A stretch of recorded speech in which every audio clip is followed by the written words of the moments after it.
আসসালামু আলাইকুম রহমতুল্লাহ। প্রিয় সুদী, কাছে দূরে দেশ ও প্রবাসে যে যেখান থেকে দেখছেন, আপনাদের সকলকে আমার কথা শুনবার জন্য স্বাগতম। নির্বাচন যেহেতু চলেই আসছে, নির্বাচনী প্রচারণা পুরোদমে চলছে। এই জন্য আমাদের এখন জানতে হবে যে আসলে নির্বাচনী আচরণবিধিটা কি। এই নির্বাচনী আচরণবিধি আমাদের জানা থাকলে আমরা যেমন প্রত্যেকটা খুঁটিনাটি বিষয় আমরা জানতে পারবো, বুঝতে পারবো, এবং কে আচরণবিধি লঙ্ঘন করছে সেই বিষয়টা ফুটিয়ে তুলতে পারবো। এবং প্রত্যেক প্রার্থী যদি এই আচরণবিধি সম্পর্কে অবগত থাকেন, তাদেরও এই চালাইতে গেলে নির্বাচনী যেই প্রচারণার ক্ষেত্রে আচরণবিধি মানাটা সহজ হবে।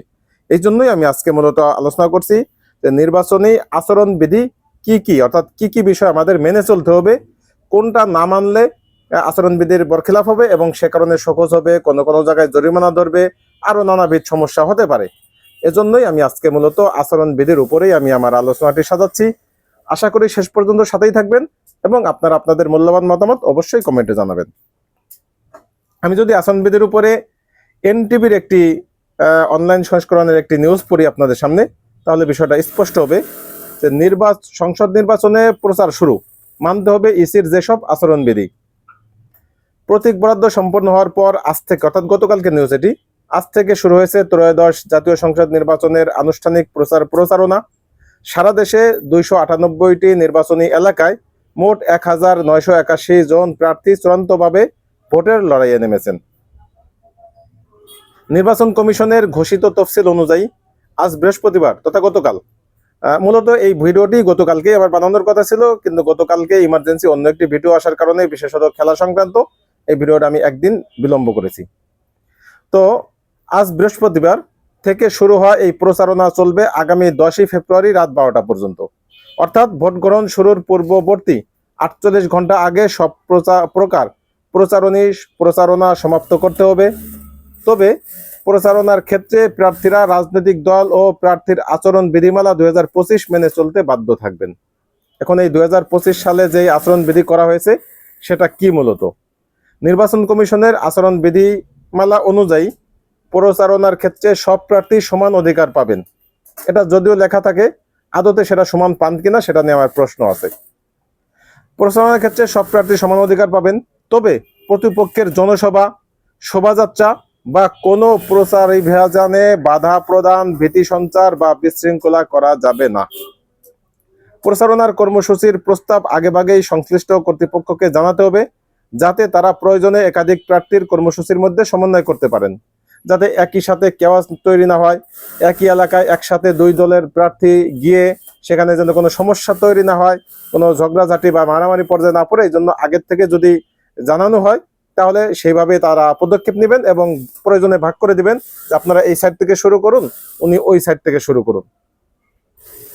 যেমন ইতিপূর্বে আমরা দেখেছি যে শেখ হাসিনা বাংলাদেশের এক প্রান্ত থেকে শুরু করতো, আর অন্যদিকে বেগম খালেদা জিয়া তিনি অন্য প্রান্ত থেকে শুরু করতেন। এটা নির্বাচনী কমিশনেরই প্রস্তাবনা থাকতো, যাতে কোনো ঝামেলা না হয়। জনসাধারণের চলাচলে বিঘ্ন ঘটে এমন কোনো সড়ক বা জনপথে সভা সমাবেশ করা যাবে না। যদিও এটা অহরহ হয়ে থাকে, এই বিষয়টা আমাদের সকলের মাথায় রাখতে হবে। আমরা যারা জনসাধারণ আছি, যদি কোথাও দেখি যে আমাদের চলাচলের পথে বিঘ্ন ঘটিয়ে তারা সমাবেশ করতেছে, সাথে সাথে সেটা ভিডিও করব বা সেটার ছবি তুলব।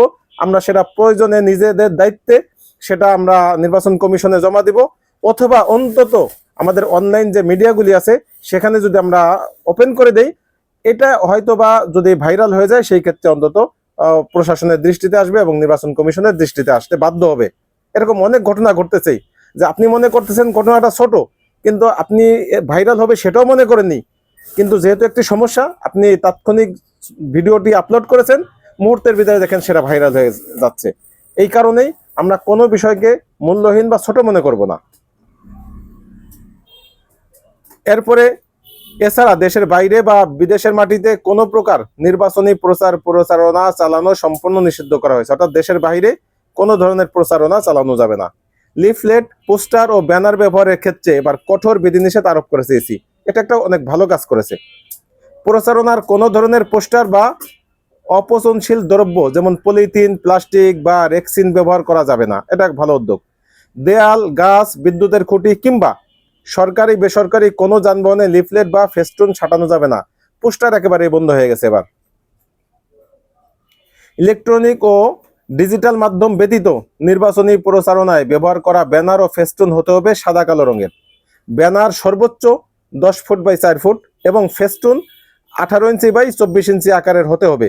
এগুলোতে প্রার্থীর নিজের ছবি ও প্রতীক ছাড়া অন্য কোনো ব্যক্তির ছবি ব্যবহার করতে পারবেন না, যেটা ইতিপূর্বে আমরা দেখতাম যে 14 দল তারা শেখ হাসিনার ছবি ব্যবহার করত, বা অন্যান্য দলের প্রার্থীরা বেগম খালেদা জিয়ার সাথে সাথে বিএনপির প্রার্থীরা তারেক রহমানের ছবিও ব্যবহার করতেন, সেটাও এবার নিষিদ্ধ করা হয়েছে।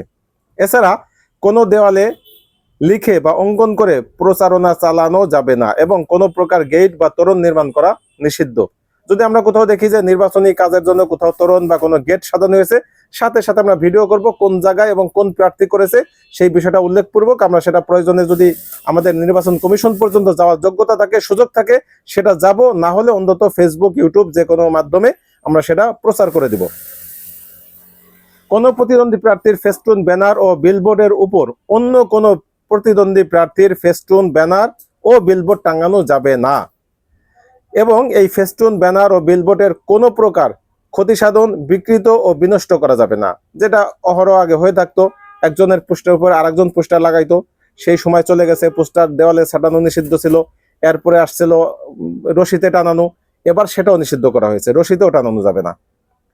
পরিবহন ব্যবহারের ক্ষেত্রে বলা হয়েছে ট্রাক, বাস, নৌযান বা মোটর সাইকেল নিয়ে কোনো মিছিল, জনসভা বা শোডাউন করা যাবে না। মশাল মিছিল সম্পূর্ণ নিষিদ্ধ। ছোটখাটো মিছিল করা যাবে, তবে সেটা অবশ্যই মোটর সাইকেল হতে পারবে না, ট্রাক বা লঞ্চ এই জাতীয় কোনো নৌযানে কোনো মিছিল করা যাবে না, এটাও নিষিদ্ধ করা হয়েছে। এই বিষয়টাও আমাদের সকলের বিষয়টা খেয়াল রাখতে হবে। যে কোনো জায়গায় এই অযাচিত কোনো সমস্যা দেখা দিলে সাথে সাথে সেগুলি আমাদের সতর্ক দৃষ্টিতে হ্যান্ডেল করতে হবে। দলীয় প্রধান বা সাধারণ সম্পাদক যাতায়াতের জন্য হেলিকপ্টার ব্যবহার করতে পারলেও সেখান থেকে কোনো লিফলেট বা কোনো প্রচার সামগ্রী নিক্ষেপ করা যাবে না। মানে হেলিকপ্টার দলীয় প্রধান বা সাধারণ সম্পাদক, সেক্রেটারি জেনারেল যিনি, তিনি হেলিকপ্টার ব্যবহার করতে পারবেন, যেহেতু তাদের সারা দেশব্যাপী প্রচারণা চালাইতে হবে, একদিনে 4-5টা জেলাতে যাইতে হবে, সে কারণে তাদের জন্য এই সুযোগটা থাকলেও তবে সেই হেলিকপ্টার থেকে কোনো ধরনের প্রচার, যেমন লিফলেট বা কোনো কিছু উপঢৌকন, কোনো কিছুই সেখান থেকে ছাড়া যাবে না। প্রচারণার জন্য বিলবোর্ড ব্যবহারের সুযোগ থাকলেও তার আয়তন হতে হবে অনধিক 16 ফুট, অর্থাৎ বিলবোর্ড 16 ফুট বাই 9 ফুট, অথবা ইউনিয়ন বা ওয়ার্ড প্রতি একটি এবং একটি সংসদীয় আসনে সর্বোচ্চ 20টির বেশি বিলবোর্ড ব্যবহার করা যাবে না। অর্থাৎ বিভিন্ন জায়গায় আমরা যে বিলবোর্ড দেখি, এই বিলবোর্ডও 16 ফিট বাই 9 ফিট এর উপরে হইতে পারবে না এবং একটি সংসদীয় আসনে সর্বোচ্চ 20টি বিলবোর্ডের বেশি টাঙানো যাবে না। যদি কেউ এগুলি দেখেন যে অনেক বেশি করা হয়েছে, তাহলে এটাও নিউজ করতে পারবেন। ডিজিটাল প্রচারণার ক্ষেত্রে কৃত্রিম বুদ্ধিমত্তা বা এআই ব্যবহার করে কারো চেহারা বিকৃত করা, ভুল তথ্য বা ঘৃণাত্মক বক্তব্য ছড়ানো শাস্তিযোগ্য অপরাধ হিসেবে গণ্য হবে। সত্যতা যাচাই না করে সামাজিক যোগাযোগ মাধ্যমে নির্বাচন সংক্রান্ত কোনো কন্টেন্ট শেয়ার ও প্রকাশ করা যাবে না। অর্থাৎ আপনি যে কোনো একটা কন্টেন্ট দেখলেই সাথে সাথে শেয়ার করে দিলেন, এটাও আপনার জন্য অপরাধ। এটা বর্তমান রাষ্ট্রীয় আইনে অপরাধ করেছে, অর্থাৎ নির্বাচনী আচরণ বিধিতে এটি নিষিদ্ধ করা হয়েছে। অনেকের প্রশ্ন করেন যে আমরা সাধারণ জনতা, আমাদের কেন জানতে হবে? এই কারণেই জানতে হবে যে আপনিও এই আচরণ বিধি মানছি কিনা, সেটাও কিন্তু বিবেচ্য বিষয়। যে কোনো একটা মিথ্যা একটা সংবাদ নির্বাচন সংক্রান্ত যদি আমরা প্রার্থী না কিন্তু না জেনেই সেটা শেয়ার করে দেই, আমাদের বিরুদ্ধেও আইনগত ব্যবস্থা নেওয়ার সুযোগ রয়ে গেছে। এজন্য আমাদের এই বিষয়গুলি সতর্ক থাকতে হবে। প্রার্থীও তার নির্বাচনী এজেন্টদের সামাজিক যোগাযোগ মাধ্যমের আইডি সংক্রান্ত তথ্য প্রচারণার আগেই রিটার্নিং কর্মকর্তাকে জানাতে হবে। ব্যক্তিগত কুৎসা রটনা, অশালীন বক্তব্য, নারী, সংখ্যালঘু বা ধর্মীয় অনুভূতিতে আঘাত লাগে এমন কোনো কর্মকাণ্ড থেকে বিরত থাকতে প্রার্থীদের নির্দেশ দেওয়া হয়েছে। যেটা আজকে আমরা পাপিয়াকে দেখেছি, বিএনপি নেত্রী পাপিয়া স্পষ্ট তিনি বলেছেন যে মানুষের শরীরের জন্য যেরকম তামাক ক্ষতিকর, তেমন ধর্মের জন্য ইসলাম ক্ষতিকর। নাউজুবিল্লাহ, মাআযাল্লাহ। আমি এখনো বিশ্বাস করি যে তিনি এই কথাটা স্লিপ অফ টাং হয়েছে, হয়তোবা যে তিনি ভুলে হয়তো বলতে চেয়েছিলেন জামাতের জন্য ইসলাম ক্ষতিকর বা এই ধরনের কিছু একটা আমার মনে হয়। তো সেটা যেটাই বলে থাকুক, যেটা পাবলিকলি চলে এসেছে সেটা হচ্ছে ধর্মের জন্য ইসলাম ক্ষতিকর, এই কথাটা কুফরি কথার মতো। অতএব তিনি যে বলেছেন এটা প্রকাশ্যে তার ক্ষমা চাইতে হবে এবং এই জন্য অন্তত নির্বাচন কমিশন তাকে জবাবদিহির আওতায় আনা উচিত। এটা যদি না করেন তাহলে বুঝবো বড় একটি দলের প্রতি তারা অনুগ্রহ করেন বা তারা নিজেরাই অনুগ্রহপ্রাপ্ত হয়ে থাকেন। এরপরে মসজিদ, মন্দির, গির্জা বা প্যাগোডার মতো কোনো উপাসনালয় এবং শিক্ষা প্রতিষ্ঠানে কোনো প্রকার নির্বাচনী প্রচারণা চালানো যাবে না। এখন দেখা যাবে কোনো প্রার্থী নামাজ পড়তে যাবেন, সেটা ঠিক আছে, মসজিদ থেকে বের হবেন, তারপরে তার নির্বাচনী প্রচারণা চালাবেন। কোনো গির্জায় যাবেন, তাদেরকে শুভেচ্ছা বিনিময় করবেন, এতটুকু ঠিক আছে, কিন্তু সেখানে কোনো ভোট চাইতে পারবেন না। কোনো প্যাগোডায় যাবেন, সেখানে একই অবস্থা, কোনো স্কুল প্রতিষ্ঠানে গিয়েও ভোট চাইতে পারবেন না। এই বিষয়টা মাথায় রাখতে হবে। এই ধরনের ব্যত্যয়মূলক কোনো কাজ যদি আমরা দেখি, নিয়ম বহির্ভূত কোনো কাজ যদি দেখি, আমরা সাথে সাথে সেই বিষয় নিয়ে পদক্ষেপ নেওয়ার চেষ্টা করব। এছাড়া দুপুর 2টা থেকে রাত 8টা পর্যন্ত সর্বোচ্চ 3টি মাইক্রোফোন বা লাউড স্পিকার ব্যবহারের অনুমতি দেওয়া হয়েছে, যার শব্দের মানমাত্রা 60 ডেসিবেলের মধ্যে থাকতে হবে। অর্থাৎ সীমিত পরিসরে সাউন্ড দিয়ে তারা 3টি লাউড স্পিকার সর্বোচ্চ দিয়ে একটি সমাবেশ করতে পারবেন। ইসি সচিবালয় সূত্রে জানা যায়, পাবনা 1 ও 2 আসন ব্যতীত, অর্থাৎ দুটো আসন নিয়ে সীমানা নিয়ে মামলা আছে, এই দুটো আসন ব্যতীত 298টি আসনে এবার প্রতিদ্বন্দ্বিতা করছেন 1981 জন প্রার্থী। এর আগে 300 আসনে 2580টি মনোনয়নপত্র জমা পড়েছিল, যার মধ্যে 1855টি বৈধ এবং 725টি বাতিল হয়। পরবর্তীকালে আপিল শুনানি শেষে 437 জন প্রার্থীতা ফেরত পান এবং মঙ্গলবার নির্ধারিত সময়ের মধ্যে 305 জন প্রার্থী তাদের মনোনয়ন প্রত্যাহার করে নেন। আগামী 12ই ফেব্রুয়ারি সকাল 7টা থেকে বিকেল 4টা পর্যন্ত স্বচ্ছ ব্যালট বক্সে ব্যালট পেপারের মাধ্যমে দেশের ত্রয়োদশ জাতীয় সংসদ নির্বাচন ও ভোট গ্রহণ অনুষ্ঠিত হবে। এ হচ্ছে মূলত এবারের আচরণবিধি। এখন এই আচরণবিধি অবশ্যই আমরা যারা সাধারণ ভোটার, সাধারণ জনগণ, আমাদের জন্য যেমন দিক নির্দেশনা রয়েছে, ঠিক তার থেকে অনেক অনেক গুণ বেশি দিক নির্দেশনা যারা মূলত ভোটের প্রচারণা চালাবেন, বিশেষত যারা ক্যান্ডিডেট এবং তাদের যারা কর্মী আছেন। এই কারণে আমার আজকের ভিডিওটি সকলের জন্যই দেখা উচিত। যেমন একটু আগে একটা পয়েন্ট আসলো যে আপনি অজ্ঞাতে না জেনেই যদি কোনো ভুল বার্তা আপনি শেয়ার করেন যেটা নির্বাচন সংক্রান্ত, তাহলে আপনিও নির্বাচনের আচরণবিধি লঙ্ঘন করেছেন বলে বিবেচিত হবে এবং আপনাকেও আইনের আওতায় নিয়ে আসবে। হয়তো আপনাকে হয়রানি করা হবে, আপনাকে পুলিশ দিয়ে ধরানো হবে, ব্যাখ্যা চাওয়া হবে। যদি আপনার এরকম বারবার এরকম কন্টেন্ট শেয়ার দেখে, তাহলে আপনাকে গ্রেফতার করে ভিতরেও রাখতে পারে। তো এই ধরনের বিষয়গুলি এড়িয়ে চলার জন্য অবশ্যই আমাদের সতর্ক থাকতে হবে। তবে আমার এখানে একটা পরামর্শ ছিল যে আমরা যেহেতু আচরণবিধি অবশ্যই মানবো, আমরা যেহেতু নতুন বাংলাদেশ বিনির্মাণের শপথ নিয়েছি সকলে, বিশেষ করে এই বছর যারা নির্বাচন করতেছেন, বিশেষত জাতীয় পার্টি বাদে বাকি সবাই মোটামুটি গত গণ অভ্যুত্থানে শেখ হাসিনার বিরুদ্ধে অবস্থান ছিল। জাতীয় পার্টিরও অনেকেই গণ অভ্যুত্থানের পক্ষে ছিল, সেটা আমি বিশ্বাস করি। কিন্তু দলগতভাবে জাতীয় পার্টির অনেক নেতাই বা কিছু কিছু নেতা তখনও শেখ হাসিনার পক্ষে ছিল, যেহেতু নুন খেয়েছে তাদের গুণ গাইতেই হয়েছে। সর্বোপরি এরা ছাড়া বাকি সকল দল কিন্তু গণ অভ্যুত্থানের পক্ষে। তার মানে নতুন বাংলাদেশ বিনির্মাণের শপথপ্রাপ্তরা সকলেই। সেই জায়গা থেকে আমরা যদি ভ্রাতৃত্ব বোধ রক্ষা করে আমরা নির্বাচনী আচরণবিধি লঙ্ঘন না করে সকলের সহযোগী হিসেবে নির্বাচনী প্রচারণা চালাই, সেটা হবে নতুন বাংলাদেশের জন্য চমৎকার একটি দৃষ্টান্ত। সেই জায়গায় আমরা ভিন্নতা আনতে পারি। যেমন গত 2-3 দিন আগে আমার সামনে ভিডিও এসেছে, যেখানে 2 জন প্রার্থী, একজন বিএনপির একজন জামাতের, তারা একসাথে এসে তারা একই মাইকে বলতেছেন যে আমাদের ভিতরে থেকে, অর্থাৎ জামাতের হাতে মাইকটা ছিল, বিএনপির ওই ভদ্রলোক, আমার চমৎকার লেগেছে তার কথাটা, তাকে আমি স্যালুট জানিয়েছি যে তিনি মাইকটা নিয়ে প্রথম তিনি মুখেই বলতেছিল, পরে জামাতের ভদ্রলোক তাকে মাইকটা দিলেন। তিনি বললেন যে আমাদের 2 জনের ভিতরে যাকে আপনাদের বেশি গ্রহণযোগ্য মনে হয়, যাকে আপনাদের বেশি ভালো মনে হবে, যোগ্য মনে হবে, আপনারা তাকে ভোট দিবেন। অর্থাৎ এই যে একটা সহনশীলতা অবস্থা, এই রকম আচরণ যদি আমরা সকলেই করতে পারি বা সকল ক্যান্ডিডেটের ভিতরে এই গুণাবলীগুলি চলে আসে, তাহলে আমাদের এই আচরণবিধি লঙ্ঘনের কোনো প্রশ্নই উঠবে না। আচরণবিধি লঙ্ঘন হয় মূলত একে অন্যকে টেক্কা দেওয়ার জন্য, একে অন্যের বিরুদ্ধে মিথ্যা অপবাদ দেই এবং মিথ্যা তথ্যগুলি উপস্থাপন করি, এর মাধ্যমে আচরণবিধি লঙ্ঘিত হতে থাকে। ধর্মীয় বিষয়গুলি অবশ্যই আমাদের মনে রাখতে হবে যে এই জায়গায় যেন ধর্মের কোনো ব্যবহার করা না হয়, ধর্মীয় কোনো অপব্যাখ্যা না হয়, ধর্মের উপরে আঘাত আসে এমন কোনো কর্মকাণ্ড যেন নির্বাচনকালীন কোনো প্রচারণায় না পাওয়া যায়। যেমন একটু আগে আমি একটা কথা বললাম যে পাপিয়া সে একটা কথা বলেছিল যে ধর্মের জন্য ইসলাম ক্ষতিকর। তো এটা তার অবশ্যই ইসলামের প্রতি আঘাত দেওয়া হয়েছে। ইসলামিক যারা মন মানসিকতা সম্পন্ন মানুষ, যারা ইসলামকে লালন করেন, ধারণ করেন, প্রত্যেককে আঘাত দেওয়া হয়েছে এই কথাটা। এজন্য পাপিয়ার সরাসরি আবার প্রকাশ্যে ক্ষমা চাওয়া উচিত, তার বলা উচিত যে আমার আসলে ভুল হয়েছে।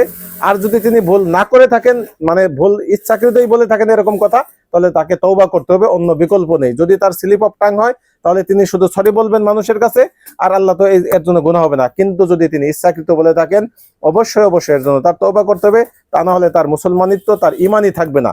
এই বিষয়গুলি আমার মনে হয় নির্বাচন কমিশন শক্ত হাতে দমন করা উচিত।